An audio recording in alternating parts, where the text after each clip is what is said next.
First time आ रहे हैं तो उसके क्वेश्चंस अलग होते हैं। अब उसका नेक्स्ट क्वेश्चन ये हुआ कि 1 महीने आपने यहाँ पर क्या किया, उसमें रॉन्ग क्या है। तो मैं यहाँ पर पहले भी आया था, मेरे पास तो मल्टीपल वीज़ा है। उनका सीनियर वीज़ा ऑफिसर खड़ा होता है, तो उसने उसको कॉल करी।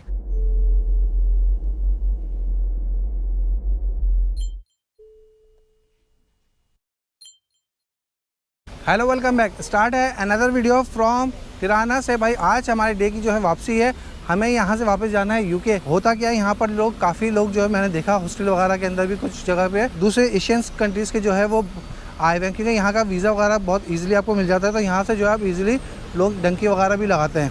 अच्छा, अब वो लगाते हैं नहीं लगाते, क्या प्रोसीजर है, किस तरीके से लगाते हैं, वो तो मुझे नहीं पता। मगर जो मुझे नज़र आया मैंने सोचा आपको वो भी बता दूँ, क्योंकि इसके साथ जो है ग्रीस बिल्कुल जस्ट जो है कनेक्ट है। तो ग्रीस भी जा सकते हैं लोग, बाय शिप जो है वो इटली भी करीब है, इटली भी जाते हैं। अभी यहाँ पर जो है क्योंकि इमिग्रेशन के हवाले से, क्योंकि थोड़ा सा यहाँ पर प्रोसेस सख्त है इमिग्रेशन का एयरपोर्ट के ऊपर, तो वहाँ पर क्या क्वेश्चंस वगैरह होते हैं इमिग्रेशन के हवाले से। और अगर आप सिटी के अंदर मौजूद हैं, यहाँ से जो है आप थ्रू बस जो है 400 लैख लेती है, उसके थ्रू जो है आप एयरपोर्ट तक जा सकते हैं। तो 400 अच्छी एक डील है, बजाय इसके कि आप टैक्सी वगैरह में आएंगे तो वो तकरीबन 2200 लैख तक की लेती है। A few moments later. वैसे तो ये टाइमिंग वहाँ पर लिखी हुई थी, एवरी 30 मिनट्स के बाद जो एयरपोर्ट पहुँच जाती है, मगर बीच में बहुत ज़्यादा रश होता है ट्रैफिक का। जितना नज़र आ रहा है ये इससे ज़्यादा जो है वो रुक रुक के गाड़ी चल रही थी। तो भाई अभी ऑलमोस्ट 55 मिनट्स के अंदर इसने यहाँ पर हमें पहुँचाया है। जिस तरीके से यहाँ पर मेंशन है कि भाई 30 मिनट्स में पहुँच जाती है, आप अपना जो है 1 आवर्स लेके चलेंगे। सिटी सेंटर से आपको अगर एयरपोर्ट आना है तो 1 घंटा आपको लग जाएगा।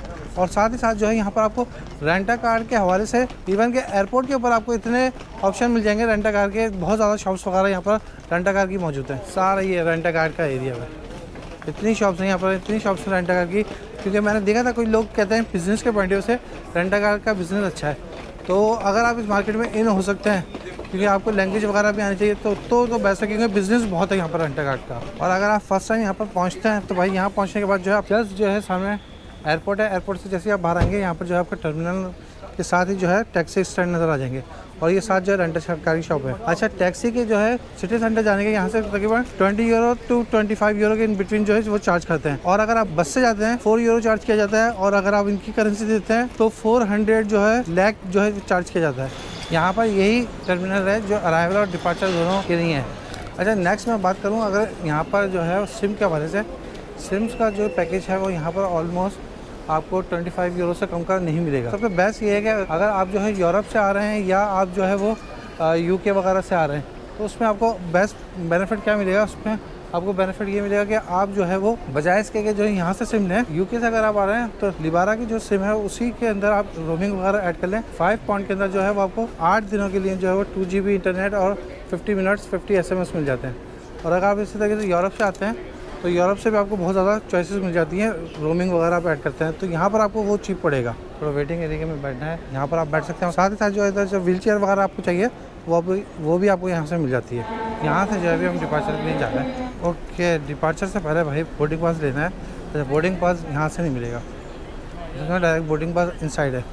बोर्डिंग पास के लिए आपको जो है मेरे ख्याल से नेक्स्ट साइड दूसरी तरफ जाना है, तो वहाँ से पहले बोर्डिंग पास लेते हैं, फिर वापस इनसाइड चलते हैं। भाई इसका एक्सपीरियंस तो मुझे भी है, और कितने लोगों का वो बताए कि विस एयर के साथ जिसने भी ट्रैवलिंग करी है उसको जो है वो अपना इस बैग के अंदर, इस वाले के अंदर सबसे लास्ट के अंदर जो है वो आपको फिक्स करके देना होता है। अगर आपने सबसे बेसिक पैकेज लिया है, सबसे बड़ा लिया है, तो ये साथ में सेकेंड ट्रॉली वाला है, हैंड बैग वाला, तो इसको फिट करना ना एक अजाब हो जाता है बास टाइम। और अगर इन केस आप इसको फुलफ़िल नहीं करते तो 60 यूरो जो है वो उस टाइम पे फ़ाइन लगाते हैं। विस एयर से तो भाई मैं तो ये कहूँगा कि बचा जाए। और अगर बाकी में आपके पास एक बैग है तो सही है, अदरवाइज़ आपके पास अगर बैग एक से ज़्यादा हो जाएगा या लैपटॉप का बैग है उससे थोड़ा सा ज़्यादा भी चीज़ें हो रही हैं, तो उसमें फिर आपके लिए जो है ना मुश्किल हो ही जाती है अमूमन। क्योंकि ये तो मेरा एक्सपीरियंस 2 दफ़ा विस एयर का रहा है, दोनों दफ़ा अच्छा नहीं रहा। तो अगर या तो आप जो है पैकेज सही लें, या तो फिर जो है फिर आप अपने सामान को जो है बिल्कुल रिड्यूस करके जाएँ। क्योंकि लास्ट के अंदर जब वो इसके अंदर फिट करवा रहे होते हैं ना, वो सबसे ज़्यादा चैलेंजिंग टाइम होता है। इमिग्रेशन के बाद पहुंच गए हैं इनसाइड। यहाँ की अगर इमिग्रेशन का मैं थोड़ा सा प्रोसेस की बात करूँ, क्योंकि यहाँ से जब आप एग्जिट कर रहे होते हैं तो उनको तो इतना ज़्यादा कंसर्न नहीं होता, वो वीज़ा चेक करते हैं और जो है आपके फ़्लाइट टिकट वगैरह चेक करते हैं। अच्छा, एक बात है कि यहाँ पर जो है एंट्री नहीं लगाते, इस टाइम लगी है ना जो है वो एग्जिट किस टाइम लगी है। तो यहाँ पर जो है आपके पास अगर कोई पिक्चर्स वगैरह है तो आप जो है उसको याद रख सकते हैं कि आप इधर आए थे अल्बानिया में। अदरवाइज़ जो है पासपोर्ट के ऊपर कोई स्टैम्प नहीं होती है आपके। अच्छा वैसे ये देखें कि एयरपोर्ट जो है काफ़ी बड़ा नहीं है, हिसाब से जो है क्राउडी है क्योंकि छोटा एयरपोर्ट है। नॉर्मली एयरपोर्ट वगैरह पे 3 आवर्स बिफोर बोलते हैं, मगर यहाँ पर जो है उन्होंने मेल आई थी उसके अंदर उन्होंने बताया था कि ऑनलाइन चेकिंग भी नहीं करते और 3 आवर्स बिफोर नहीं, उन्होंने लिखा था 2 आवर्स बिफोर आप आके बोर्डिंग पास वगैरह खुद ही काउंटर से जो है लेना पड़ेगा। ये देखा कि भाई मैंने तो फर्स्ट टाइम ऐसा कंट्री देखी है जिसने जो है वो स्लीपर बनाया, स्लीपर के ऊपर खैर पहनते तो नहीं है, ऐसे आइकॉनिक बनाया मगर स्लीपर के ऊपर अपनी कंट्री का झंडा बनाया है। बहुत ही ज़्यादा ऑड लगा मुझे, मैंने कहा दिखाता हूँ आपको। यहाँ पर ये ड्रिंक जो है 340 की है भाई, तो बाहर जो है 65 की है। थोड़े से नहीं बहुत ज़्यादा फ़र्क है पैसों में, मल्टीप्लाई बाई 3-4 टाइम है। एयरपोर्ट के ऊपर जो है आप पानी वगैरह वैसे भी नहीं लेके आ सकते, ये आपको बेनिफिट होता है। थोड़ा बहुत टाइम है तो आप छोटे मोटे रिफ्रेशमेंट वगैरह कर लेते हैं। तो अभी हम लोग जा रहे हैं इनसाइड राउंड, जहाँ पर हमारा गेट है उस गेट के पास ही नियर बाई जाके बैठ जाते हैं। सामने जो है वो स्टाफ आ गया है, क्लीनिंग वाला स्टाफ आ गया है और क्लियरेंस मिल गई है और अभी हम लोग जा रहे हैं प्लेन पे। यह आ गया भाई जहाज़ हमारा और अभी हम लोग रेडी हैं जाने के लिए ब्रिटिश एयरवेज।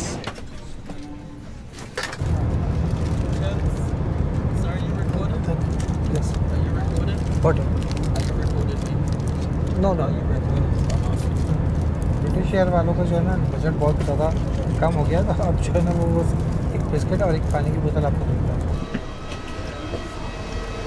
इस फ्लाइट का मुझे जो ब्रिटिश एयरवेज़ का रिटर्न टिकट जो पड़ा है 140 पाउंड का जो है मुझे रिटर्न टिकट पड़ा था ब्रिटिश एयरवेज़ का। भाई उस हिसाब से यहाँ से फ़्लाइट्स काफ़ी सस्ती होती हैं और स्पेशली जो है सबसे बेस्ट चीज़ ये है कि भाई आपके पास हैंड बैग वगैरह भी इसमें अलाउ करता है, जबकि वेस एयर या दूसरी जितनी भी चीप एयरलाइन है उसमें जो है इश्यूज़ होता है। आगे जो इमिग्रेशन है उसके बाद जो है वीडियो को कंटिन्यू करेंगे। अभी इमिग्रेशन वगैरह से मैं क्लियर होकर आ गया, सारी डिटेल में आपके साथ बताता हूँ कि क्या हुआ है, क्या क्या क्वेश्चंस हुए हैं।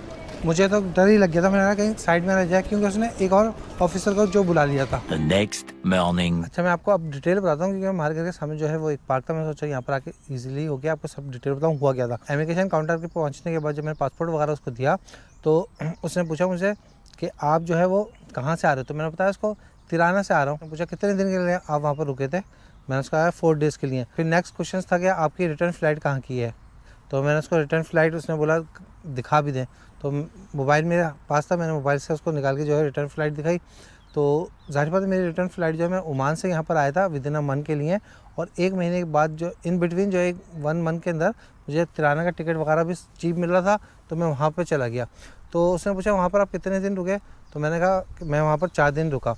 तो नेक्स्ट क्वेश्चन ये था कि आप वापस क्यों आए, तो मैंने बताया कि इसलिए कि मैं यहाँ से गया था और मेरी रिटर्न फ़्लाइट जो है यहीं से है। तो जब मैंने रिटर्न फ़्लाइट दिखाई रहा था तो उसने पूछा लास्ट टाइम आप यहाँ पर कब इंटर कर रहे थे, तो ऑलमोस्ट जो है 1 मंथ हो गया था मुझे आए हुए यहाँ पर। तो कह रही अब उसका नेक्स्ट क्वेश्चन ये हुआ कि 1 महीने आपने यहाँ पर क्या किया।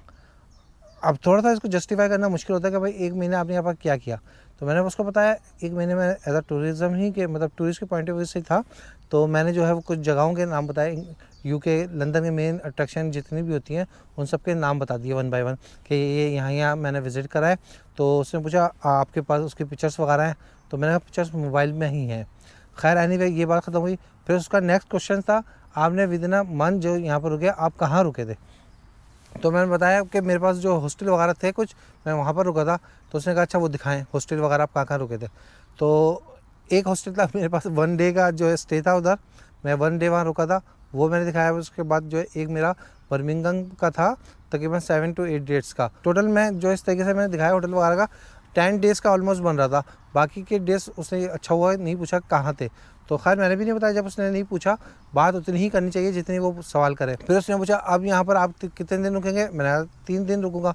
तो फिर उसने बोला यहाँ के जो 3 दिन आप रुकने वाले हैं उसका स्टे कहाँ है, तो फिर मैंने उसको मोबाइल के अंदर से ही दिखाया जो अपकमिंग मेरा जहाँ पर एयरपोर्ट से मुझे जाना था। तो जब मैंने उसको दिखाया वो कह रही है ये तो जस्ट 1 डेज़ का है। तो मैंने उसको एक्सप्लेन करा कि क्योंकि मैंने 1 डेज़ का इसलिए लिया मुझे नहीं पता कि होटल की सिचुएशन क्या है, और अगर इनकेस मुझे सही लगा तो मैं इसको कंटिन्यू करूँगा, अदरवाइज़ जो है मैं होटल चेंज कर लूँगा। उस पर तो वो सेटिस्फाई हो गई। नेक्स्ट फिर जो है उसने क्या किया कि उसने पूछा कि भाई आप जो है एक्चुअली करते क्या हो। मेरा यूट्यूब चैनल है, इसके हवाले से मैं जो है ट्रैवलिंग से रिलेटेड वीडियोस वगैरह बनाता हूँ।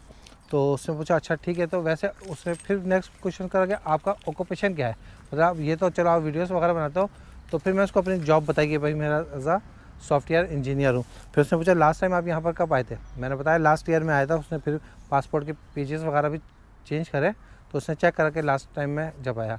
अच्छा होता क्या है, इनके साथ जो है पीछे काउंटर के ऊपर स्टाफ खड़ा होता है, मतलब ये कह लें इनका सीनियर वीज़ा ऑफिसर खड़ा होता है। तो उसने उसको कॉल करी।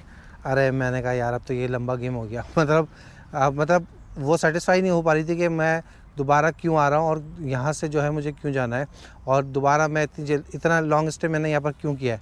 तो फिर खैर उसने उसको बुलाया नेक्स्ट अपने वीज़ा ऑफिसर को, मेरा पासपोर्ट उसको दिया और फिर उसको देने के बाद उसने वीज़ा ऑफिसर को सारा मेरा केस समझाया कि भाई ये इससे पहले आ चुका है और फिर दोबारा आया है और अब जो है वो यहाँ से ये विज़िट करेगा और तिराना भी जा चुका है। तो उसने वीज़ा ऑफिसर ने मुझसे तो कोई डायरेक्ट क्वेश्चंस नहीं करा, उससे ये बातें कर रहा था, मुझे आवाज़ आ रही थी, मैं वहीं खड़ा हुआ था। तो उसने जो है मेरे जितने भी वीज़े थे, पहले वाला मेरा यूके का वीज़ा देखा और फिर नेक्स्ट वाला नया वीज़ा देखा। अच्छा उसके ऊपर इनका तरीक़ेकार होता है चेकिंग का, कुछ वो हाथ वगैरह लगा रहे थे आंखों से, जो कुछ होता है मिरर्स वगैरह होता है चेकिंग का, वो उस तरीके से मेरे वीज़े वगैरह चेक करने लगा। वीज़े वगैरह चेक करते करते फिर उसने जो पेजेस पलटे तो और दूसरे शेंगिंग मेरे पास वीज़े भी थे वीज़ा ऑफिसर से कि ये करता क्या है। फिर उसने डायरेक्ट दोबारा उसके सामने मुझसे पूछा आपका ऑक्यूपेशन क्या है। मैंने बताया मैं एज अ सॉफ्टवेयर इंजीनियर हूँ। तो उसने पूछा कि आप देखें, एक ये होता है ज़्यादा विज़िट करो तो भी परेशानी, विज़िट ना हो आपके तो भी परेशानी। तो कहने आप इतनी ट्रैवलिंग क्यों करते हैं। मुझे अच्छा लगता है एक्सप्लोर करना चीज़ें वगैरह, तो मैं इसलिए जो है टूरिज़्म को के हवाले से वीडियोस वगैरह बनाता हूँ।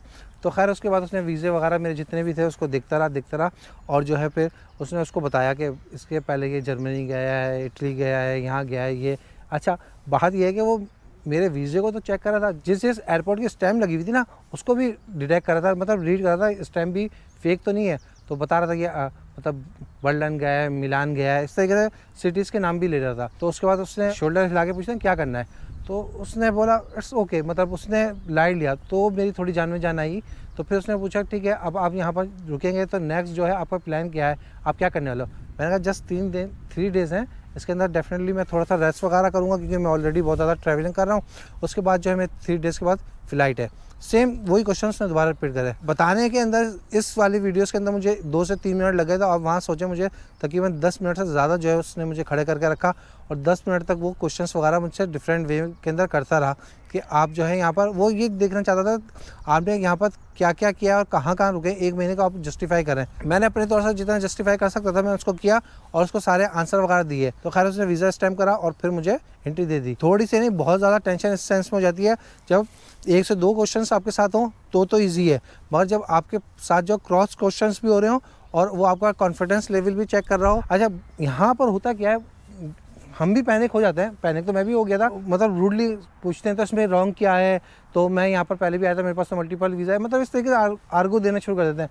तो जैसे ही आप पैनिक होना शुरू होते हैं ना तो गेम वहाँ से उन लोगों का स्टार्ट होता है। तो आपको वहाँ पर अपने आप को बिल्कुल कूल डाउन रखना है। आपको जो है ना अपने एक्सप्रेशन को ही आपको जो है इंटरफेयर करना ही नहीं है उनकी बातों में, वो क्या कर रहे हैं क्या सोच रहे हैं। आपसे जितने सवाल करें आपको उतना ही जवाब देना है। जब 1 महीने आप रुके हो तो 1 महीने में आपका 8-10 दिन का जो होटल बुकिंग है, उसके अलावा जो है मज़ीद आप कहाँ रुके। मेन क्वेश्चन वीज़ा ऑफिसर ये भी करता है कि आपका कोई रिलेटिव या कोई फ्रेंड वगैरह है, आप डेफिनेटली उसको मना ही करते हैं क्योंकि दोस्ती होती है पर वो इस लेवल की थोड़ी होती है कि आप उसको वो आपको जस्टिफाई करेगा वीज़ा ऑफिसर के सामने। तो इसलिए टेंशन ये होती है कि यार अगर इसने केस किसी और दूसरे वीज़ा ऑफिसर को दे दिया, हैंड ओवर कर दिया और फिर उसने जो है इन्वेस्टिगेशन की आप कहाँ रुके थे, तो इसलिए जो है ना वो थोड़ा डाउटफुल रहता है। फर्स्ट टाइम आ रहे हैं तो उसके क्वेश्चंस अलग होते हैं, क्योंकि जब मैं फर्स्ट टाइम आया था उसने जस्ट जो है मुझसे पूछा कितने दिन रुकेंगे, ना होटल बुकिंग तो पूछी थी, रिटर्न फ्लाइट वगैरह के हवाले से कुछ नहीं पूछा था।